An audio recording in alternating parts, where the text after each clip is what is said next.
Qila kesla nuku Kwakwabalas, Gaitanacha Namkis. My traditional name is Kwakwabalas. My English name is Ernest Alfred, and I am Namkis from Alert Bay, BC, Canada. My message to COP27 is to start to decolonize. We really need to start putting some women in charge, and we really need to start listening to the Indigenous folks around the world. For example, our people have been saying what modern science is catching up to now is that everything is connected.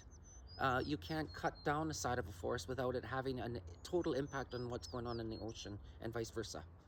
The people sitting at COP27 need to understand that we can't talk about the economy without the eco.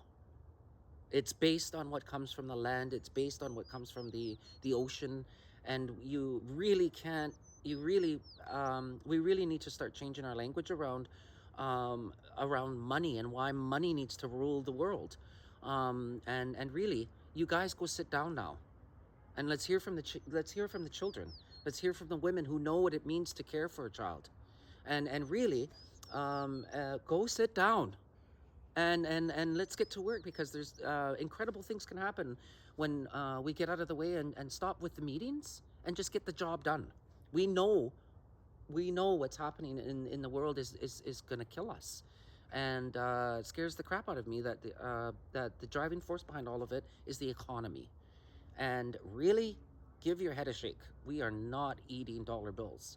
My people look at wealth very, very differently than those in other parts of the world, or other races of the world, where we're taught that our heart is happy when we give and we share. We give thanks, we take what we have. Anything extra is feasted away to your neighbors.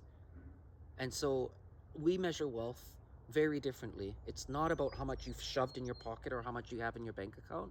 It's how much you give away. That's what makes people great. That's what makes great chiefs, are the most generous of those people.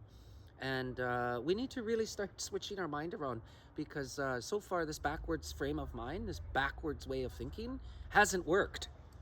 And really start listening to the Indigenous people, because we all feel the same way. It's not the greed has to stop. And when we get that as a society, modern society, once we figure that part out, I think we'll be okay.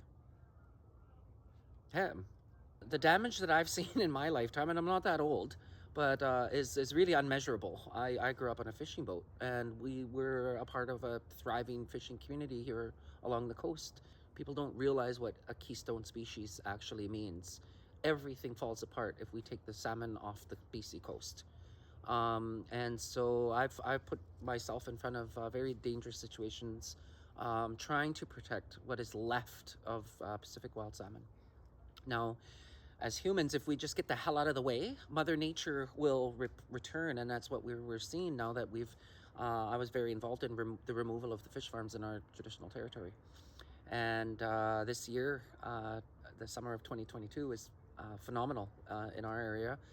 For the first time, pink and sockeye and these returns of salmon it's incredible.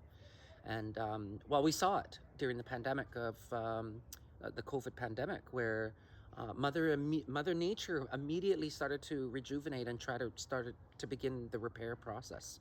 Now, if we take that lesson and if we apply that to some of our activities globally, I think we can do it, and I think Mother Nature is totally capable of repairing some of the damage that we've caused, and the hard lessons that we need to learn.